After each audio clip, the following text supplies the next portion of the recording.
जिसकी जितनी संख्या भारी उसकी उतनी हिस्सेदारी। तो मेरा ये कहना है कि भाई जो 50% है तो कम से कम हम 65% कर दें। ये नारा आंदोलनों के गलियारों से निकलकर अब नीतियों के दहलीज तक पहुंच गया है और बिहार की समाजवादी सरकार ने यह घोषणा कर दी है कि वहां अब आरक्षण की सीमा कुल मिलाकर 75% होगी। तो अभी तक बिहार में क्या था, 16 और 1 17। तो अब चूंकि संख्या बढ़ गई है 19.65, तो अनुसूचित जाति को 20 करना पड़ेगा, अनुसूचित जनजाति का 1.68 है तो उसको 2 करना पड़ेगा, तो 22% देना पड़ेगा 17 की जगह पर। ये तो स्वाभाविक है ना, उनको % का शुरुआत से प्रावधान है भाई। पिछड़े और अति पिछड़े वर्ग के लिए आरक्षण बढ़ना नहीं चाहिए भाई। तो मेरा ये कहना है कि भाई जो 50% है तो कम से कम हम 65% कर दें और 10% अपर कास्ट का पहले से है तो 65 और 10 75, तो बचेगा 25। तो पहले 40 सबको फ्री था, अब 25 फ्री हो जाएगा। लेकिन बाकी का पिछड़ा और अति पिछड़ा की संख्या को भी कम से कम अब कुल मिलाकर के, और SC ST को जो 50 है उसकी जगह पर हम लोग 65 कम से कम कर दें, या आप लोगों से परामर्श है। चलिए देखिएगा, सामाजिक न्याय और आर्थिक न्याय इसी को कहते हैं। इसी की हम लोगों की लड़ाई थी कि अंतिम पैदान पे खड़ा जो समाज है, अंतिम व्यक्ति है, उसको मुख्य धारा में लाना है। और इसी के तहत ये बहुत जरूरी था कि साइंटिफिक एक आंकड़ा, जो डेटा हम लोग इकट्ठा करें कि कौन सी जात की कौन सी स्थिति, कौन सी जात को कितना सरकारी नौकरी है, कौन सा जात क्या व्यवसाय करता है, कौन सा जात भीख मांगता है, कौन सा जात दिहाड़ी मजदूर है, कौन सी जात जो है भूमिहीन है, तो इससे कौन सी परिवार जो है गरीबी रेखा के नीचे है। तो ये डेटा जो है सब कुछ सामने आ गया। हम लोग किसी का खिलाफ नहीं, EWS हो 10% पहले से हो, हमें कोई आपत्ति नहीं, लेकिन जो इसके हकदार है, अब तक जिसको न्याय नहीं मिला, सामाजिक न्याय, वो दिलाना हमारी सरकार का कर्तव्य था, फर्ज था, और उसी के तहत ये ऐतिहासिक काम हुआ है। बिहार सरकार ने क्रांतिकारी फैसला लेते हुए अपने राज्य में सबसे पहले जाति आधारित गणना कराई। 2 अक्टूबर को उसके जातिगत आंकड़े सार्वजनिक कर दिए कि कितनी आबादी किन जातियों की इस देश में, उनके प्रदेश में है, और 7 नवंबर 2023 को उन्होंने उसके आर्थिक आंकड़े सार्वजनिक करके यह बताया कि किस जाति के पास कितनी सरकारी नौकरी है, कितनी जमीन है, कितनी गरीबी है। और इसके बाद इस देश में अब एक नई बहस शुरू हो गई है, देश किसका है। देश अगर सबका है तो थोड़े से लोगों को बहुत ज्यादा सरकारी नौकरी क्यों मिल गई, और क्या जो इस रेस में पीछे रह गया उसे बराबरी पर लाना इस देश के संविधान का बुनियादी विषय नहीं है। और बिहार सरकार के लिए गए इस फैसले ने पूरे देश की सियासत को बदल कर रख दिया है।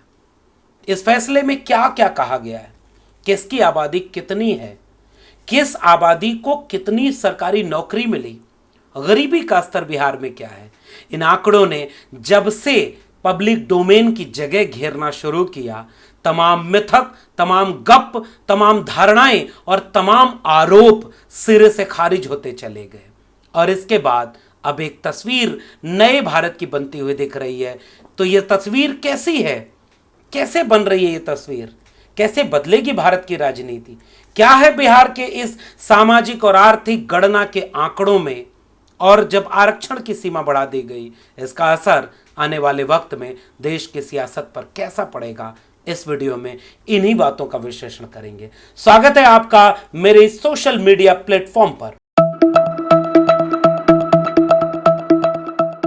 यह देश धार्मिक देश है, यह मुल्क धार्मिक मिजाज का है, और धर्म की किताबों में यह लिखा है कि गंगा कहीं और से निकलती है, और विज्ञान की किताबों में यह लिखा है गंगा कहीं और से निकलती है। धर्म की मान्यताएं धारणाओं और किस्सों पर होती है, मिथक पर आधारित होती है, विज्ञान तर्क और तथ्य पर आधारित होता है। और जब आपको अपने बच्चों को शिक्षा देनी होती है तो क्या आप धार्मिक मिथकों की शिक्षा देते हैं या विज्ञान के तर्क व तथ्य से शिक्षा देते हैं कि गंगा कहां से निकलती है। इसका अर्थ यह है कि जब तथ्य व तर्क सामने हो, आंकड़े सामने हो, तो धारणाएं, गप, मिथक कई बार ध्वस्त हो जाते हैं। देश चलाने के लिए सबसे जरूरी तथ्य, तर्क व आंकड़े होते हैं, क्योंकि देश कोई भी देश भूगोल पर खींच दी गई लकीरों के बीच आने वाले जमीन के टुकड़े से नहीं बनता। कोई देश देश बनता है वहां के नागरिकों से। बाबा साहब डॉक्टर भीमराव अंबेडकर ने 26 नवंबर 1949 को भारत के संविधान सभा की आखिरी बैठक में एक चेतावनी इस मुल्क को दी थी कि अब यह मुल्क एक नए पड़ाव की तरफ जा तो रहा है, लेकिन हमने एक व्यक्ति एक वोट और एक वोट की एक कीमत देकर के सबको राजनीतिक बराबरी तो सौंप दी, मगर यदि समाज की सामाजिक और आर्थिक गैर बराबरी दूर न हुई तो सामाजिक बराबरी का कोई मायने नहीं निकलेगा। आज आजादी का अमृत महोत्सव मनाने वाले मुल्क के सामने 80 करोड़ लोगों को 5 किलो अनाज देना पड़ रहा है, तो क्या इस देश के नागरिकों को एक सवाल नहीं पूछना चाहिए, ये जो 80 करोड़ लोग इतने कमजोर, मजलूम और बेबस बन गए, जो 5 किलो अनाज भी अपने से नहीं खरीद पाने के सक्षम हैं, वो कौन लोग हैं? ऑक्सफैम की रिपोर्ट कहती है कि 1% लोगों के पास 40.5% संपत्ति का कब्जा है और 3% संपत्ति पर इस देश के 50% लोग गुजारा कर रहे हैं। देश तब देश बनेगा जब इस देश को यह पता चले कि वो 1% लोग जो 40% संपत्ति पर कब्जा किए हैं वो कौन है, और जो 3% संपत्ति पर 50% लोग गुजारा कर रहे हैं। और इसको थोड़ा और आगे बढ़ा दें तो 7, 8, 10% संपत्ति पर 90% इस देश के लोग गुजारा कर रहे हैं। वो 90% कौन है, यह जाने बिना क्या यह देश सबका देश बन पाएगा?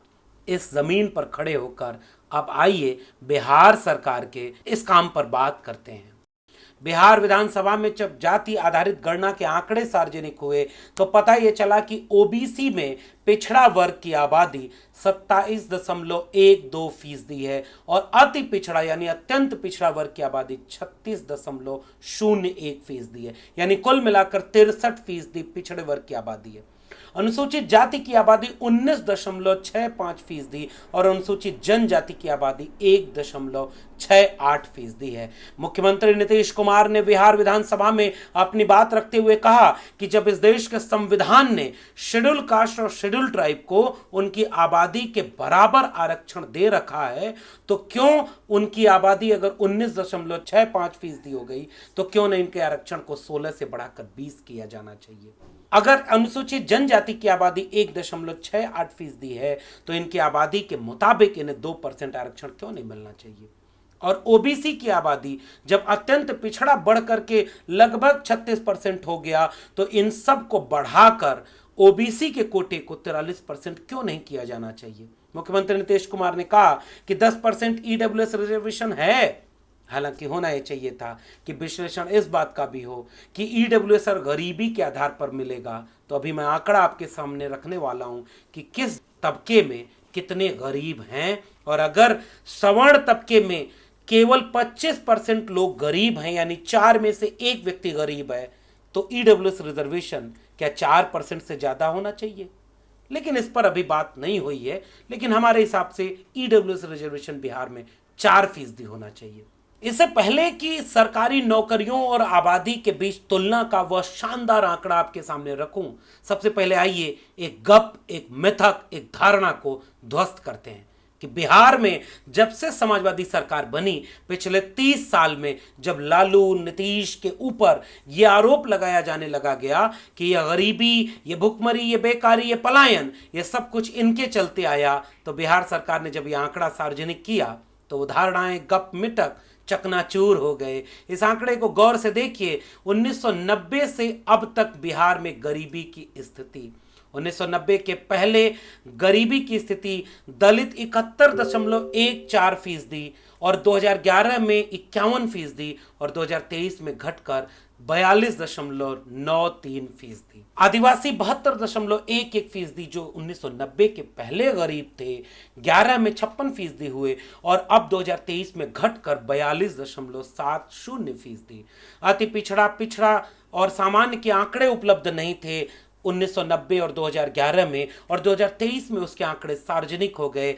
अति पिछड़े समुदाय की गरीबी 33.58%, पिछड़े समुदाय की गरीबी 33.16% और सामान्य वर्ग में केवल 25.09% गरीब बचे हैं। अब जरा इस बात को जवाब देना चाहिए कि 1990 के पहले का बिहार कैसा था और पिछले 30 साल में क्या गरीबी कम नहीं हुई? इसका जवाब धारणाओं, मिथकों और झूठ पर टिके हुए मान्यता बनाने वाले लोगों को एक बार ठहर कर विचार करना होगा। अगर गलत हो तो थोड़ा दिल बड़ा करके अपनी समझदारी को दुरुस्त कर लें, क्योंकि तथ्य व तर्क, आंकड़े अब आपके सामने कहानी बयां कर रहे हैं। आइए अब इस आंकड़े को गौर से देखें और एक और मिथक, गप, झूठ और जहर को बेनकाब करते हैं जो बिहार सरकार ने किया। जैसे ओबीसी में सारा हक इन 3 जातियों ने खा लिया है, अहिर, कुर्मी, कोयरी। बिहार सरकार ने क्रांति का काम करते हुए इसके आर्थिक आंकड़े सार्वजनिक किए। यह आंकड़ा सार्वजनिक न हो इसीलिए तो बिहार में हाई कोर्ट में वो लोग गए जो जाति जनगणना के विरोधी हैं, जो बड़े बड़े मंचों पर भाषण देते हैं कि गरीब ही एक जाति होती है, और जब प्रधानमंत्री बनने आते तो दोनों बाहें फैलाकर मैं ओबीसी मां का बेटा हूं, जाति जनगणना नहीं कराएंगे। जरा इन आंकड़ों पर गौर करें, वो लोग भी गौर करें जो सुप्रीम कोर्ट तक सॉलिसिटर जनरल ऑफ इंडिया को खड़ा कर दिए थे ताकि बिहार सरकार का यह जाति आधारित गणना का काम रुक जाए। शायद यह आंकड़ा उन्हें पता था, इसीलिए वो रोकना चाह रहे थे, मगर न्याय की लड़ाई जीत गई और यह आंकड़ा अब आपकी स्क्रीन पर सामने तैर रहा है। आइए देखें, ये 3 जातियां जिनके नाम पर जाने कितने सालों से जहर बोया गया अति पिछड़े समुदाय के बीच कि ओबीसी का सारा हक अहिर, कुर्मी, कोयरी ने खा लिया, बिहार सरकार ने उसका आंकड़ा सार्वजनिक किया है। आपकी स्क्रीन पर सामने दिख रहा है। यादव 14.27% आबादी और सरकारी नौकरी में 1.55%, कुशवाहा 4.21% आबादी और सरकारी नौकरी में 2.04%, कुर्मी 2.88% आबादी और सरकारी नौकरी में 3.11%। ये वो 3 जातियां हैं जिन्हें बोलचाल की भाषा में गांव कस्बों में अहिर, कुर्मी, कोयरी कहते हैं। इनको कहा गया कि सारा हक खा गए। अहिर की आबादी 14.27% और नौकरी 1.55%। यहां है आरक्षण लागू सरकारी नौकरी और सरकारी शिक्षा में।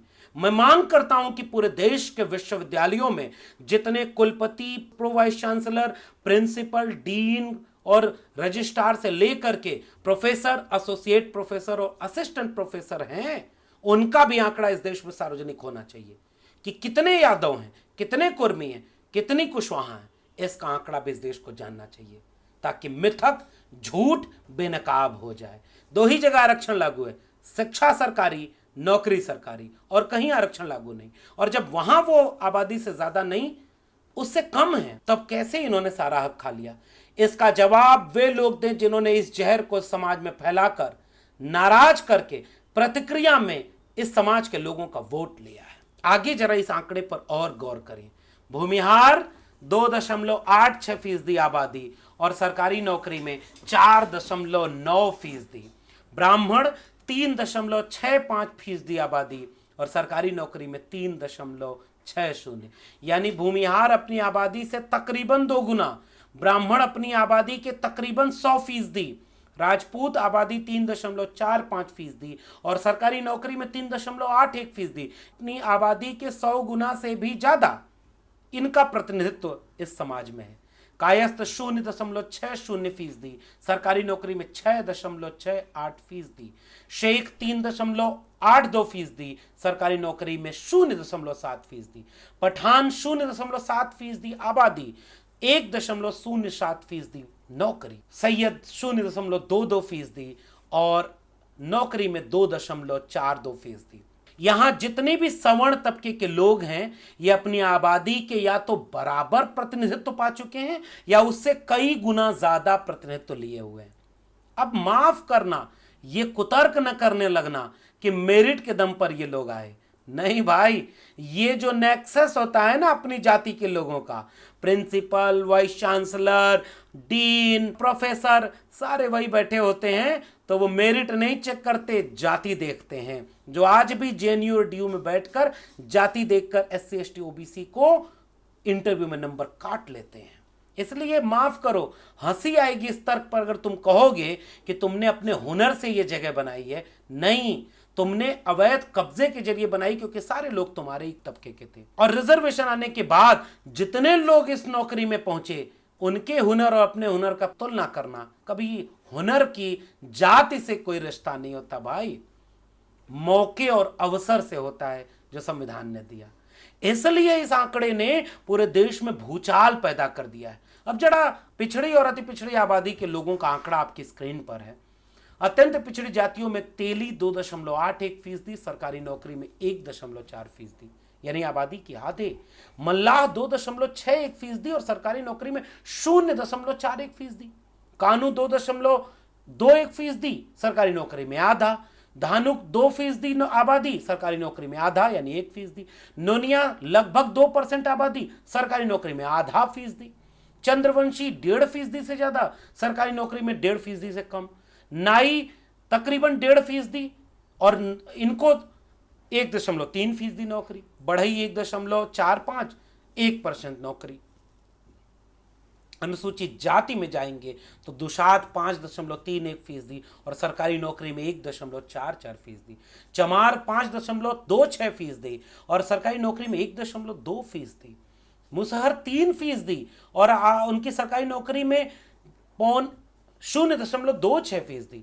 पासी लगभग पासी धोबी 1% और सरकारी नौकरी में 2% और 3%। इस तरह से बिहार सरकार ने जब जातिवार आंकड़े सार्वजनिक कर दिए तो क्या यह नहीं पूछा जाना चाहिए कि जिनकी आबादी से आधा, 1/4, 10% प्रतिनिधित्व मिला आजादी के अमृत काल में, क्या अब उन्हें विशेष अवसर देकर के बराबरी पर लाना नहीं चाहिए? और इसका विरोध कौन कर रहा है? जरा सामने रखो, उनका बड़ा बड़ा नाम लिखकर होर्डिंग छपवाओ। जो चाहता है कि ये चमार, दुसाद, मुसहर, पासी, धोबी, डोम, हलवाई, बढ़ई, नाई, नोनिया, धानुक, कानू, मल्ला, तेली, इन सारी जातियों के लोग सरकारी नौकरी में ना आए, क्यों नहीं आए भाई? और इनका कोटा क्यों नहीं बढ़ाया जाना चाहिए? अगर कोटा नहीं बढ़ाया गया और ओपन कैटेगरी रखी गई तो ओपन कैटेगरी में अगर ये नहीं आ पा रहे तो देश कैसे चल रहा है, ये सवाल हम पूछना चाहते। क्योंकि ओपन कोटा में भेदभाव होता है। एकलव्य कमजोर नहीं, द्रोणाचारी भेदभावकारी है। रिटन एग्जाम जहां जहां होता है वहां यूआर में ये लोग कंपीट करते हैं। लेकिन एक होता है कल्चरल कैपिटल, जो फर्स्ट जनरेशन लर्नर है और जो पीढ़ी दर पीढ़ी पर शिक्षा पाया हुआ है, जिसके पास कल्चरल कैपिटल है, उसे डिमोरलाइज करने वाला नहीं, उसे मोरल हाई कराने वाला एक कल्चर मिला हुआ है। उसके आसपास लोग उसे प्रोत्साहित करते हैं। उसके नाम पर, उसे जाति के नाम पर गालियां नहीं दी गई, उसे जाति के नाम पर कभी तिरस्कार नहीं मिला। उसकी मेरिट का कंपटीशन उससे कैसे हो सकता जिनकी जातियों के नाम पर गालियां बनी हैं, जिनकी जातियों में लोगों को शिक्षा नहीं मिली, जिनको इतना आर्थिक रूप से कमजोर कर दिया गया कि वो केवल हाथ से श्रम करके पेट भरते रहे। जब उनके बच्चे शिक्षा पा करके पहली बार किसी कॉम्पिटिटिव एग्जाम में बैठ रहे हैं तो उसेन बोल्ट के साथ एक कुपोषण के शिकार का रेस नहीं कराई जाती। इसलिए जाके पढ़ना मंडल कमीशन की रिपोर्ट, उसके पहले पन्ने पर लिखा है समानता केवल समान लोगों के बीच होती है। असमान लोगों के बीच असमान नीतियां बनेंगी तब वो बराबरी पर आएंगे। और इसलिए बिहार की सरकार ने क्रांतिकारी कदम उठाते हुए इस पूरे देश के माहौल को बदल कर रख दिया है। और विचार करिए, इस पूरे प्रस्ताव पर कौन विरोध में है? बिहार की भाजपा सरकार के पास यह नैतिक साहस नहीं है कि इस हक की लड़ाई को, इस न्याय के नीति को विरोध कर सके। लेकिन वहीं से आगे बढ़ेंगे तो लखनऊ पहुंचेंगे, वहां बीजेपी विरोध में है, जाति जनगणना नहीं होनी चाहिए। दिल्ली पहुंचेंगे तो प्रधानमंत्री बाहें फैलाकर बोलते हैं एक ही जाति होती है, गरीब नहीं प्रधानमंत्री जी, वो वाली ओबीसी भी होती है जो 14 में आप थे, और वो ईबीसी भी होती है जो 19 में आप बन गए। वो वाली जाति भी होती है जिसके राष्ट्रपति बना करके भी आपके लोगों ने प्रेस कॉन्फ्रेंस करके जाति बताई थी। वो भी जातियां होती हैं जिसके कैबिनेट मंत्रियों की जाति आपने बताई थी। अब असर केवल यह हुआ है कि इन जातियों के बीच एक राजनीतिक चेतना आई है, एक सामाजिक चेतना आई है, और ये सारी जातियां उस बहुजन आंदोलन की पैदाइश हैं। डॉक्टर भीमराव अंबेडकर, डॉक्टर राम मनोहर लोहिया, फूले शाहू पेरियार, जगदेव बाबू, रामस्वरूप वर्मा, मान्यवर कांशीराम, इन सारे लोगों की लड़ाइयों का अब एक मुकाम बनता दिख रहा है। त्रिवेणी संघ बिहार में बना था। मेरी वीडियो को देखने के बाद न्याय प्रिय लोगों, इसी चैनल पर कहीं ना मिले तो इसी चैनल पर देखिएगा, त्रिवेणी संघ के बारे में मैंने वीडियो बनाई। 1930 में त्रिवेणी संघ ने एक स्लोगन दिया था कि 90% इस देश के कमेरा लोगों को 90% हक मिलना चाहिए, 1930 में। और उस त्रिवेणी संघ में 3 जातियों के लोगों का नेतृत्व था। वही 3 जातियां अहिर, कुर्मी, कोयरी, जिनको बदनाम कर दिया गया। त्रिवेणी संघ को भी बदनाम किया गया कि यह 3 जातियों के लोगों का संगठन है, जबकि त्रिवेणी संघ का बिगुल नाम का जो पूरा का पूरा दस्तावेज है वो 90% कमेरा लोगों को हक और अधिकार, न्याय दिलाने की बात करता है। फिर भी उन्हें बदनाम कर दिया। अब आज बिहार सरकार ने उस बदनामी का हिसाब लिया है। अर्जक संघ, बाबू जगदेव प्रसाद, मामनाराम स्वरूप वर्मा, इनकी लड़ाई आज मुकाम पर पहुंचते दिख रही है। बाबा साहब अंबेडकर की लड़ाई, मान्यवर कांशी राम की लड़ाई, समाजवादी नेता राम मनोहर लोहिया की लड़ाई, वो लड़ाई जिसमें कहा गया था सन सोपा ने बांधी गांठ, पिछड़ा पावे 100 में 60, और 60 की आबादी 63, तो 63 का 63 देना चाहिए नीतीश कुमार को। हम तो ये मांग करते हैं, क्योंकि राम मनोहर लोहिया ओबीसी नहीं थे। राम मनोहर लोहिया सवर्ण तबके में आने वाले कायस्थ थे, लेकिन दिल में उनके संविधान था, न्याय था, समाजवाद था। और आज के सवर्णों के दिल में वो जैसे ही आरक्षण की बात आती है, उनके पास चुटकुले होते हैं, उनके पास मेरिट का रोना होता है कि बिहार को लूट लिया, बर्बाद कर दिया आरक्षण ने। अरे इस देश में 1997 के पहले किसी विश्वविद्यालय में आरक्षण नहीं था। और बताओ 50 साल में तुम्हारा कौन सा विश्वविद्यालय दुनिया की टॉप रैंकिंग में आप जगह बना पाया? आरक्षण तो 2006 में ओबीसी का हायर एजुकेशन में आया। कितना शोध तुमने किया?